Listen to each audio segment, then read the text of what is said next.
예, 안녕하십니까. 황태순 TV의 황태순입니다. 오늘 2020년 4월 14일 드디어 D-1 이제 하루만 지나면 내일 아침 6시부터 저녁 6시까지 12시간에 걸쳐서 투표를 하게 됩니다. 자, 그런 가운데 미래한국당 1번 윤주경 전 독립기념관 관장 윤주경 후보 모셨습니다. 안녕하세요. 안녕하세요. 그래요. 우리 윤 후보님 4월 28일이 무슨 날인 줄 아세요? 충무공 탄신일로 알고 있습니다. 그래요. 그 원래 3월 며칠인데 음력으로는 양력으로 환산하니까 4월 28일입니다. 그러면 4월 29일은 무슨 날인 줄 아세요? 윤봉길 의사가 상해에서 의거를 하신 날이죠.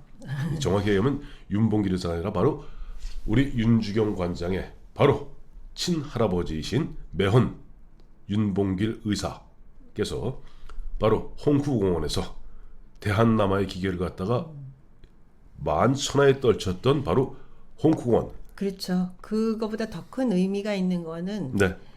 일본이 우리는 독립할 능력도 없고 네. 의지도 없다고 전 세계에 광고를 했는데 그게 아니라 우리가 네. 한국 사람들이 독립할 의지와 네. 능력이 있다는 것을 보여준 것이 가장 큰 의미죠. 그래요. 자, 그래서 우리 매헌 윤봉길 의사의 1932년 4월 29일 상하이 의거의 의미는 잠시 후에 하나하나 짚어보도록 하겠고요. 투표는 하셨죠? 네, 사전 투표했습니다. 네, 사전 투표했습니다. 사전 투표 저도 바로 10일 날, 그러니까 4월 10일 날 사전 투표했는데 이번에 사전 투표율이 26.7%예요. 생각보다 굉장히 높더라고요. 역대 최고입니다. 네. 예, 그래서 지난 2017년 대선 때 사전 투표율이 26.1%였대요. 네, 네. 근데 전체 투표율이 77.2%거든요. 77.2. 그럼 이번에는 뭐 그보다 한 80% 넘을 수도 있겠네요. 넘어야 되는데 이제 대선은 아무래도 총선보다 더 관심 크니까 높은데 참고로 4년 전 투표율 즉 2016년 당시 새누리당과 이제 민주당이 맞붙었던 그 총선에서 투표율은 58%입니다. 그럼 이번엔 그래도 70% 나올 것 같은데요. 그렇죠. 예. 네, 네. 저도 그렇게 믿는 것이 지금 민주당 내부에서도 굉장히 긴장하는 것이 네. 투표율이 65%가 넘으면 무조건 미래통합당, 미래한국당이 이깁니다. 라는 것이 제 얘기가 아니라 네. 제 얘기가 아닙니다. 제 얘기가 아니라 바로 민주당 내부에서 나오는 이야기예요. 그래요? 네, 65%가 걔들이 굉장히 초긴장하고 있습니다. 실제 그러니까 사전 투표 26.7%인데 그런 얘기 들으셨죠? 우리 윤 관장님, 윤 후보님 보면 사전 투표하면 잘못하면 이 사람들이 표 환치기 할 수 있다. 예, 저도 하면서 예. 내 표가 정말 제대로 전달될 수 있을까 이게 자꾸 의문이 들더라고요. 네, 네. 그런데도 믿어야 되는 거죠. 네. 제대로 될 거라고. 예, 믿어요. 요즘 중앙선관위 하는 꼴로 봐서는 참 믿음이 썩 가지는 않습니다만 그러나 네. 또 우리 미래한국당, 미래통합당 또 투표 찬관이 다 있으니까 믿어야 되겠죠. 근데 그 뭐냐 하니까 지금 보수 성향의 또 좀 보면 50대 중후반부터 60대, 70대 분들은 사전 투표한 부분이 적어요. 아, 그래요? 예. 이분들은 보면 바로 투표 당일날 찍겠다는 거예요. 그러시구나. 그래서 이번에 투표율이 높아지면 높아질수록 미래통합당이 반드시 승리하고 미래한국당이 반드시 승리합니다. 그거는 제 얘기가 아닙니다. 민주당 내부에서 이쪽 전략팀들이 분석한 것이 그래서 그 기준점을 65%로 잡더라고요. 대략. 그 5% 그러니까 70%가 된다면 5%인데 그 5%의 힘이 이번에 확실하게 보여지는 만약에 상황이 진짜 아까 말씀하신 대로 65%가 이제 흔히 자기들이 얘기하는 골든 크로스 내지는 네. 뭐 손익분기점이라고 본다면은 네, 네. 이것이 70%가 되면은 미래통합당, 미래한국당의 압승입니다. 제가 뭐 애청자 여러분 잘 아실 겁니다. 저 황태순 TV를 쭉 봐와 오셨던 분들은 제가 처음에 보면 163석을 얘기한 적이 있습니다. 163석 얘기하면서 그래요. 제가 이제 김종인 저 미래통합당 선대위원장 제가 이제 빙의를 좀 해갖고 뭐요 그래요. 경성도 65석 아니요. 65석이다. 아무리 내줘봐야 한두 석이면 60서너 석이요. 충청도 전라도는 빼. 우리 할아버지도 전라도요. 나도 그렇죠. 전라도. 그런데도 호남 어차피 28석 안 돼. 그러면 저 충청도 28, 강원도 8, 제주도 셋, 39이요. 항상 거기서 반은 먹었어. 때려주고도 반은 먹었어. 그럼 20석이요. 몇 석이요? 80석이지. 80석. 네. 뭐 경상도 계산을 잘 못해서 그리고 서울에서 서울, 경기, 인천이 121요. 여기에서 제일 우리가 못 먹었을 때가 한 35석인데 제일 못 먹었을 때가 이번에 40석은 120석이요. 그렇죠. 지역구에서만. 네, 네. 그다음에 아니야 여기서 한 50석 하면은 몇 석이요? 130석이요. 그렇죠. 이 좀 국민들이 이번에 문재인 정부 경제 실책 이런 거 다 파탄 난 거 심판에서 60석 먹으면 얼마요? 80에 140이요. 140. 거기다 미래한국당에서 20석 갖고 와. 얼마요? 163이요. 160. 그래서 계산은 간단한 겁니다. 네, 네. 이 제가 저는 황태순 선생님의 그 말씀을 믿겠습니다. 믿으셔야 되는 게 이게 제가 그렇게 하는 얘기 이거 뭐 드디어 이해찬 대표가 꼬리를 말았어요. 근데 그런 말들이 정말 가능성이 없으면 나오지 않는 말일 텐데 나온다는 거는 뭐 불가능하지 않다는 그런 거죠. 충분하죠. 네. 대표적으로 보면 우리 보수가 완벽하게 이겼을 때가 예전에 보면 18대 선거입니다. 그때 18대 그렇죠. 2008년. 그때 보면은 이명박 그 당시 한나라당이 153석, 그다음에 친박연대, 친박무소속, 그다음에 이회창 그 당시 자유선진당 합쳐서 거의 200석 가까이 먹었습니다. 그래서 그때 정세균 손학규 대표였구나. 손학규 대표의 민주당이 가져간 표가 81표입니다. 그러니까 그만큼 보면 숨어 있는 보수들이 적지 않이 많은데 그러기 때문에 최근에 보니까 민주당에서 앞서 말씀드린 대로 당장 어제 이해찬 대표나 이인영 원내대표 무슨 얘기하냐니까 이제 앓는 소리 시작하는 거예요. 그런 것도 있고 또 유시민 이사장이 또 뭐 180석 얘기하고 어제는 뭐 200석까지 얘기하는 것 같아요. 이제 그렇게 이제 그러니까 그런 오만에 대해서 좀 자제할 것을 요구하는 목소리이기도 하죠, 그게.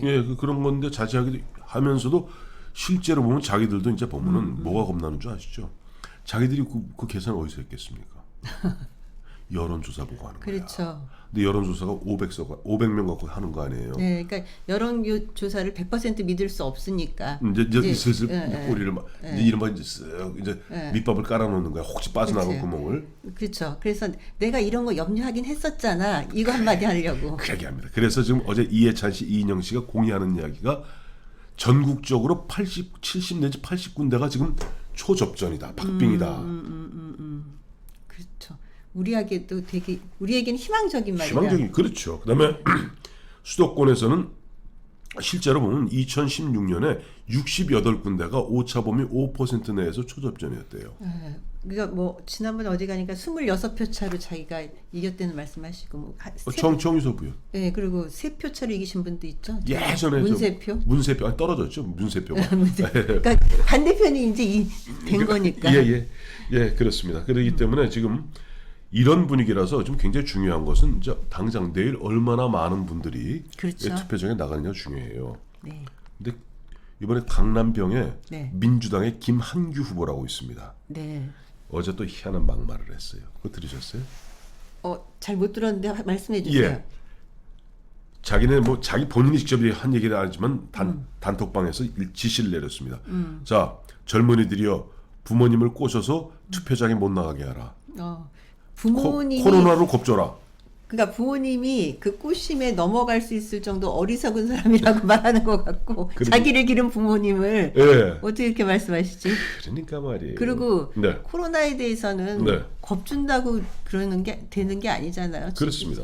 그 있는 그대로의 그 지식을 부모님께 전하는 게 자식의 도리지. 가서 그랬다는 거 아니에요. 그 밑에 달린 자막이 투표는 다음에 하셔도 괜찮지만은 오래 사셔야 되지 않겠습니까?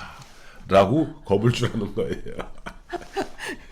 부모님 입장에서는 그러실 것 같아요. 지금 그 코로나는 능히 이겨낼 건강이 있으니까 다음 세대가 어떤 세상을 살지를 걱정해서 나는 투표하겠다. 이것이 부모님들 세대의 생각이 아닐까 싶습니다. 맞습니다. 우리 윤주경 후보님 말씀대로 지금 보면 우리 부모님 세대, 뭐 우리 윤 후보님도 보면 이제 장성한 자식자 있고 합니다만 저도 마찬가지고 지금 보면 문재인 정부, 문재인 정권의 이와 같은 폭주, 그야말로 돈 한 번 제대로 못 벌어본 사람들이 쓰는 건 정말 엄청 잘 쓰잖아요. 그렇죠. 빚만 후손들한테 더덕더덕 남겨놓는 거예요. 그렇죠. 그래서 저는 항상 그런 말이에요.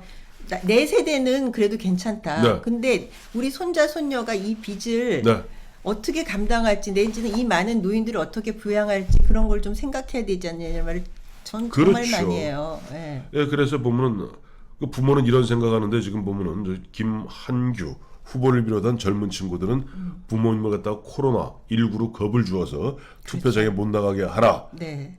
이거 막말 아니에요? 막말이죠.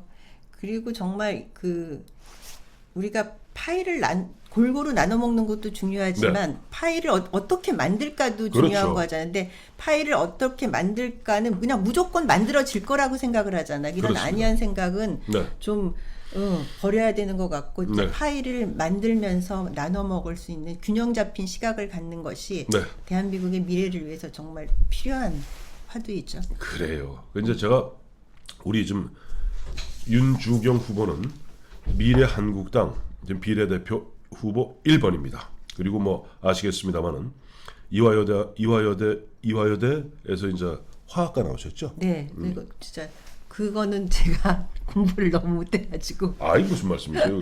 화학 저희 네. 때는 저 우리 윤 이사나 저나 보면은 사실은 한 12년 전, 한 10여 년 전부터 서로 알고 지나던 사이입니다. 뭐 저나 윤주경. 그렇죠. 2008년도 정도에 그때 됐으니까. 뭐 그때 지금 이제 경선에서 열심히 뛰고 있는 그렇죠. 윤두현 후보.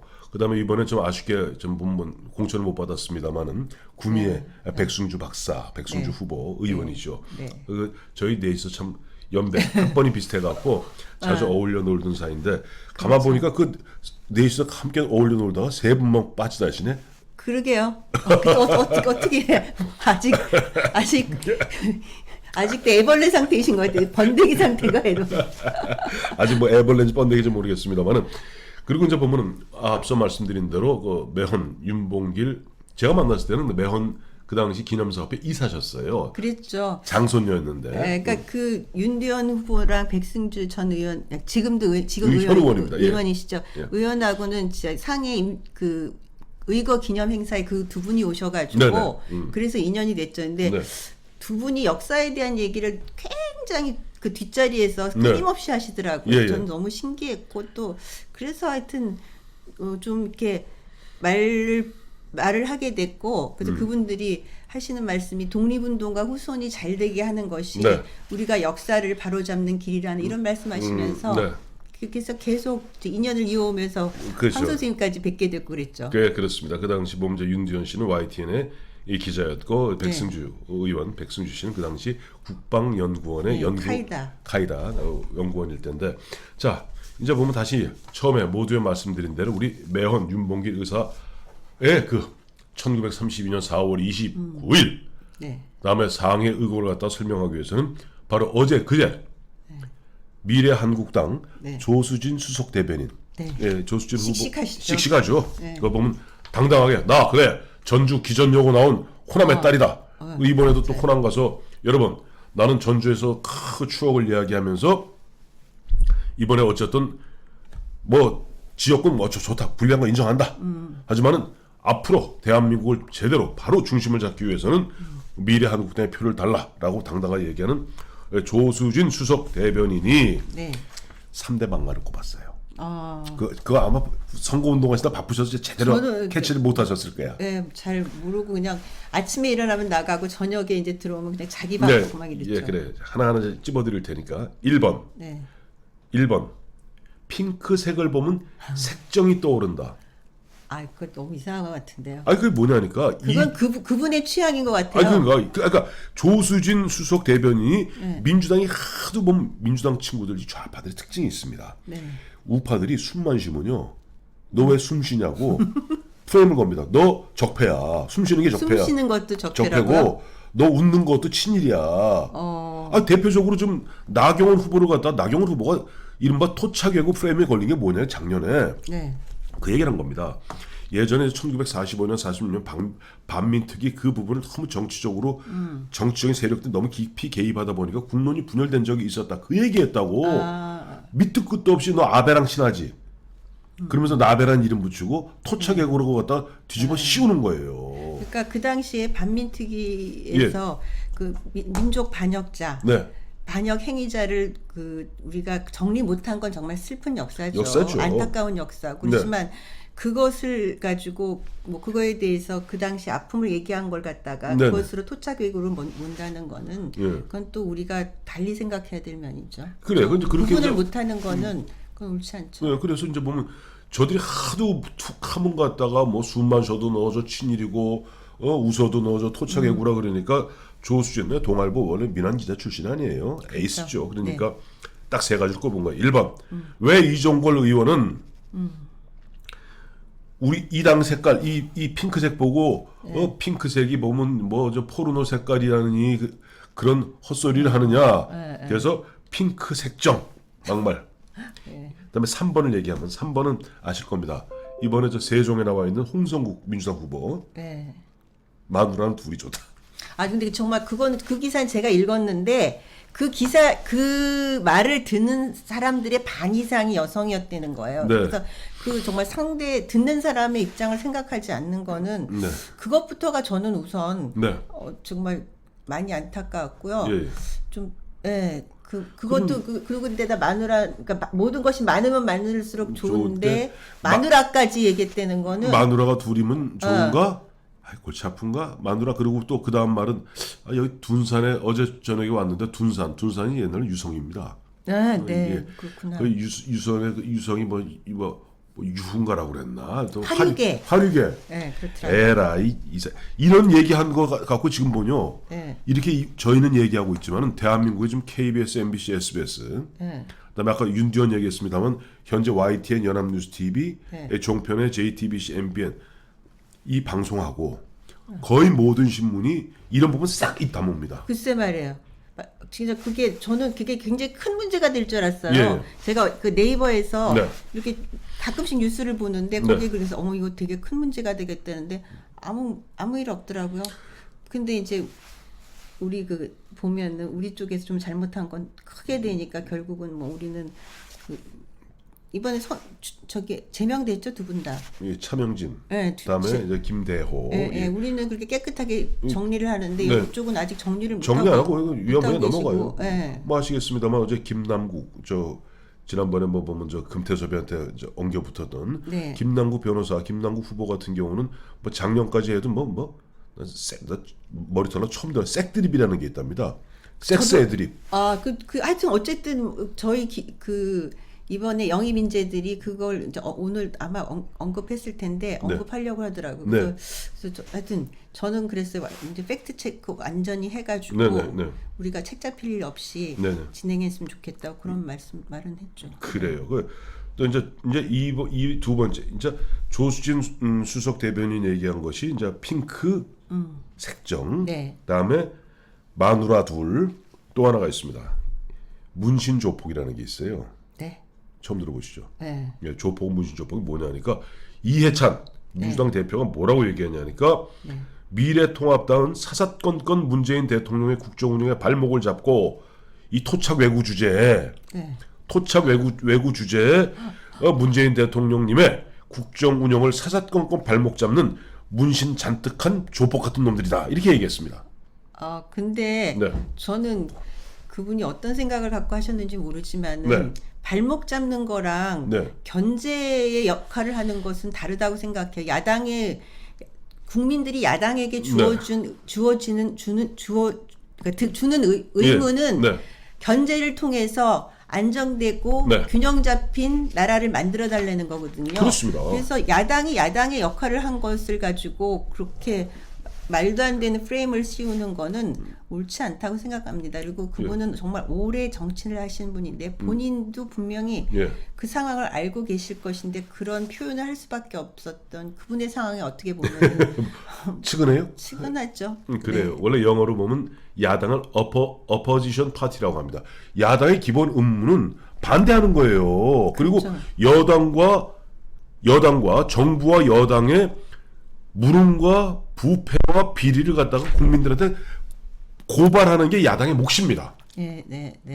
그렇죠. 야당이 무슨 집행권이 있습니까? 뭐가 있습니까? 그렇죠. 유일한 게 국회에서 그 견제 세력으로서의 역할을 하는 거죠. 그렇죠. 견제하기 위해서 뭐 해야 돼요? 상대방이 잘못하고 상대방이 국민들 속이고 있고 무능하고 부패하고 이런 것을 바로 국회에서 야당은 입을 통해서 야당은 입밖에 없는 거예요. 야당은 가진 게 입밖에 뭐가 없어요. 있어요? 가진 입밖에 없어요. 그러니까 계속 너는 이게 잘못됐고 너는 이게 무능했고 너는 이거 거짓말하고 있고 국민을 속이고 있고 너 국민들한테 삥 뜯고 있고 삥 뜯는 거죠. 세금 많이 뜯는 거 삥 뜯고 있고 이거가 다 하는 건데 그거 토착 외구라니. 그리고 여보세요. 이제 본론 들어갑니다. 토착 외구라니. 아까 토착 외구 그것도 이제 최근에 최근 작년에 만든 얘기지만 저들이 그렇죠. 예? 대한민국에서 감히 여기 보면 뭐 저들 뭐 이번에 뭐 100년 친일 청산하고 70년 적폐 청산한다는데 대한민국에서 그런 얘기 당당하게 할 수 있는 사람 몇 안 됩니다. 자, 그중에 한 분 우리 윤주경 매헌 윤봉길 의사의 장손녀이자 독립기념관 관장 그래서 모신 겁니다, 제가. 네. 자, 다시 돌아가시죠. 네. 그러니까 4월 29일이 굉장히 중요한 게 32년이면 그게 이 역사를 보셔야 되는 게 갑자기 보면은 제가 보니까 매헌 선생이 1908년생이시더라고요. 네, 1908년에 태어나셨습니다. 6월 21일. 예, 그러니까 그때 의거하실 때 불과 24살이세요. 그렇죠. 집을 떠나신 거는 22살. 예, 예. 30년에 집을 나가셨으니까. 그때 떠나시면서 그런 말씀하셨죠. 장부출과 불부한, 생불한. 생불한. 장부가 집을 한번 떠나면 뜻을 이루기 전에 다시 제가 돌아오지 올리겠습니다. 않는다. 이건 저 윤봉길 의사의 이거 친필 휴어입니다. 자, 장부출과 생불한. 한 번 떠나면 내 살아서 돌아오지 않으리. 네, 네. 반드시 조국을 위해서 하리.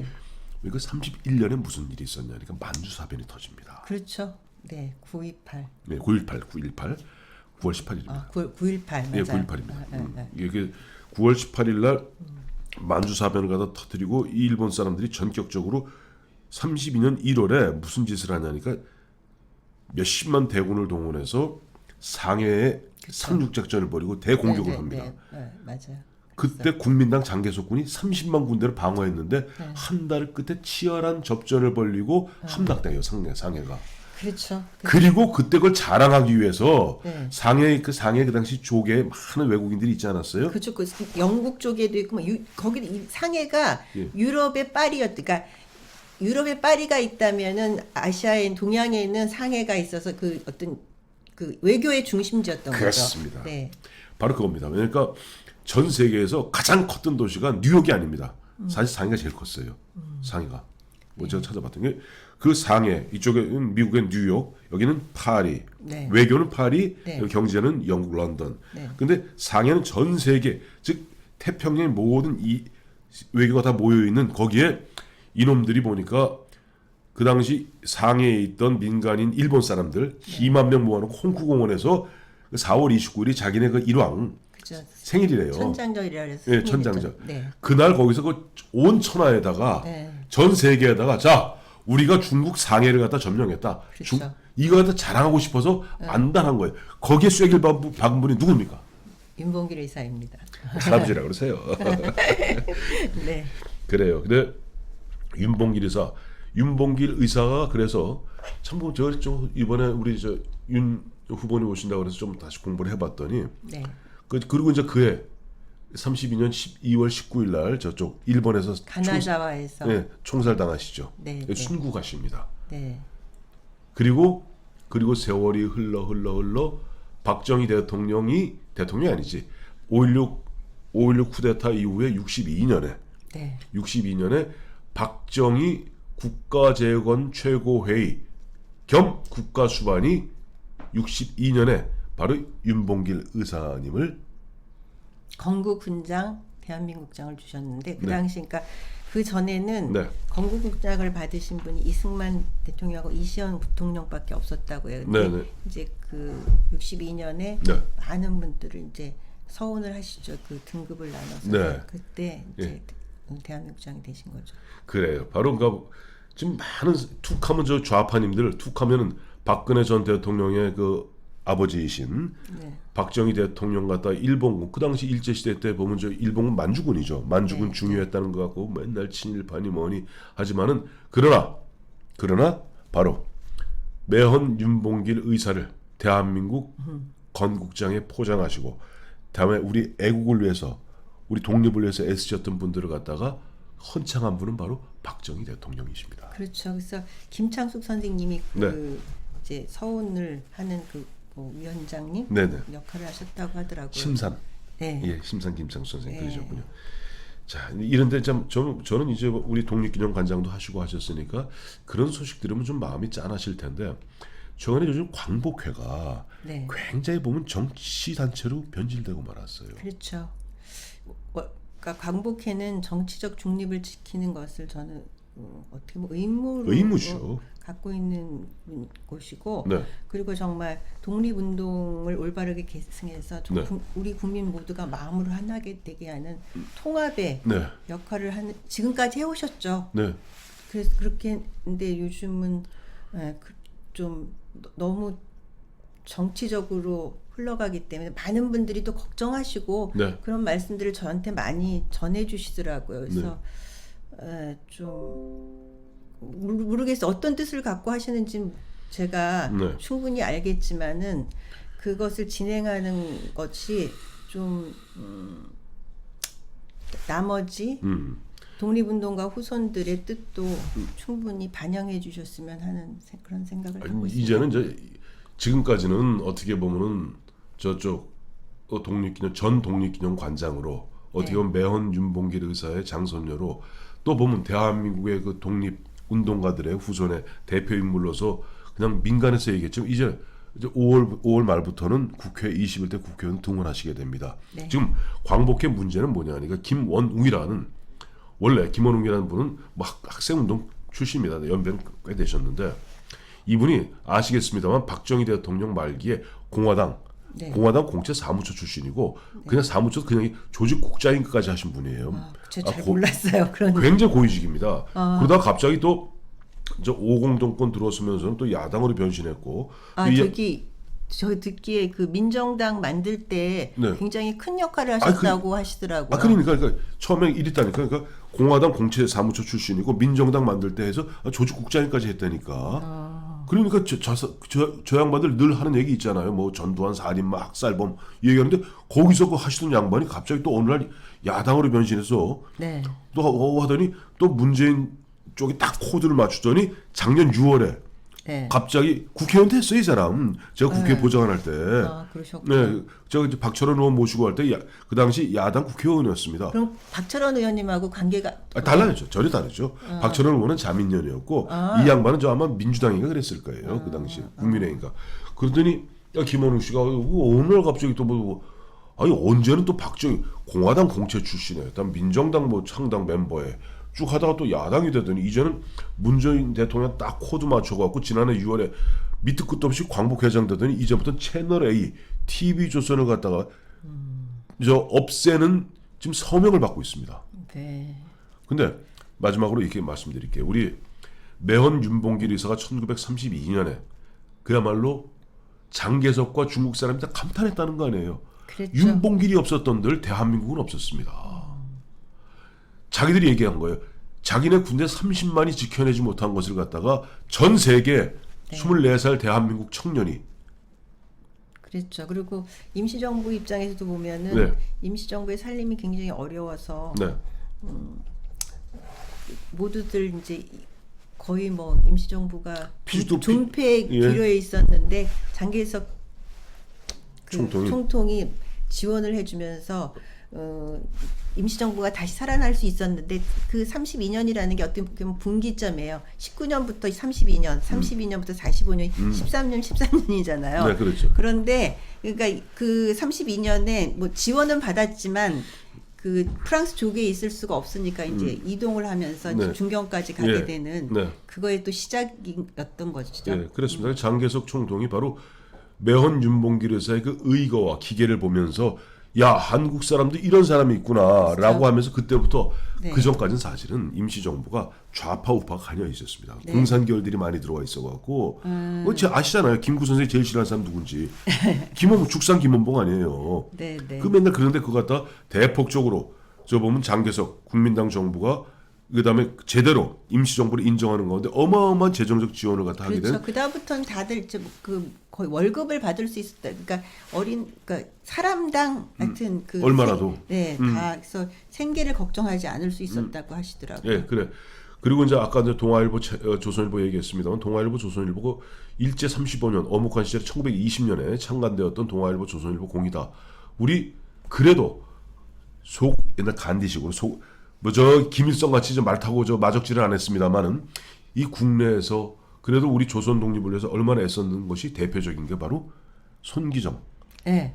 그것도 있지만은 저희 할아버지 의거 소식을 네. 그러니까 다 보도를 했고요. 그렇습니다. 제가 우리 이제 어르신들 옛날에 사진이 되게 귀했잖아요. 귀했죠. 그래서 우리 가족 사진이라고 보면 그 신문에 저희 그 할머니랑 아버지랑 저희 아버지 동생, 저희 할아버지가 한 번도 못 봤던 그 아들이죠. 네. 유복자였기 때문에 네. 그 아들을 안고 있는 사진이 그 신문에 있어가지고 네. 그런 걸로 우리 그나마 가족 사진이 남아 있어요. 자, 손기정 선생의 이 일장기를 갖다 말살했고, 네, 그렇죠. 그 다음에 1932년 매헌 윤봉길 의사의 의거를 갖다가 그래도 이 고국에 있는 사람들에게 전했던 조선일보, 동아일보 이 양대 신문을 갖다가 어떻게 하든지 말살하겠다고 나서는 것이 이미 정치꾼 김원웅 광복회장의 문제인데 이건 국회 가서 반드시 한번 짚어주십시오. 네. 그래요. 오늘 매헌 윤봉길 의사의 장손녀이자 미래한국당 비례대표 1번이자 전 독립기념관장 윤주경 후보 모시고 말씀 나눠봤습니다. 감사합니다. 감사합니다.